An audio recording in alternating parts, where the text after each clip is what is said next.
قبر کچی افضل ہے۔ خود حضور نبی رحمت صلی اللہ علیہ وسلم کی قبر مبارک بھی کچی ہے، آج تک کچی ہے، کچی ہونی چاہیے۔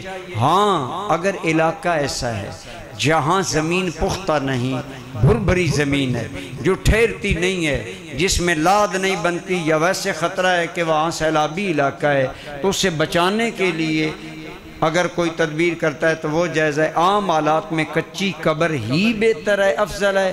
اور بزرگوں کی قبریں جو پکی بعض بنانے کی فقہاء اجازت دیتے ہیں، وہ بھی خاص حالت میں دیتے ہیں۔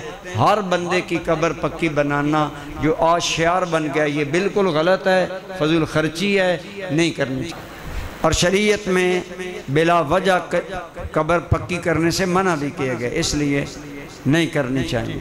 حدیث پاک میں جہاں حضور صلی اللہ علیہ وآلہ وسلم نے قبروں کی اجازت دی، فرمایا فزوروہا فإنہا تذکر الموت۔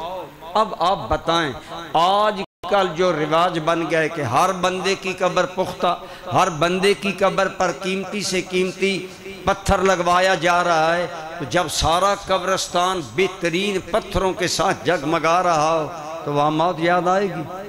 وہاں تلے کے ہار ہوں، کلے ہوں، یہ چیزیں ہوں، موت یاد آئے گی؟ یہ تو الٹا حدیث پاک کے بالکل مخالف ہم چل رہے ہیں۔ اس لیے ان حرکات سے اجتناب کرنا چاہیے جن سے قبرستان کے اندر آخرت کی یاد متاثر ہوتی ہو۔ بہرحال بہتر ہر صورت میں کچی قبر ہی رکھنا ہے اگر کوئی جو ہے ضرورت نہ ہو۔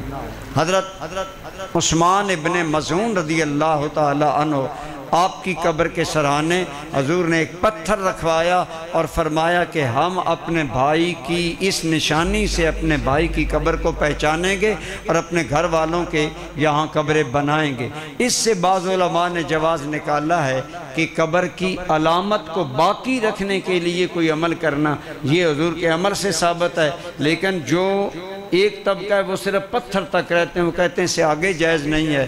جو بعض پختہ بناتے ہیں وہ اسی سے آگے کہتے ہیں کہ نشانی کے طور پر جب قرینہ مل گیا تو پھر ایک اولیاء اللہ کی برکت باقی رکھنے والا قرینہ بھی ہے، تو اس لیے گویا یہ جائز ہے۔ تو جنہوں نے جائز کہا ہے انہوں نے اس وجہ سے جائز کہا۔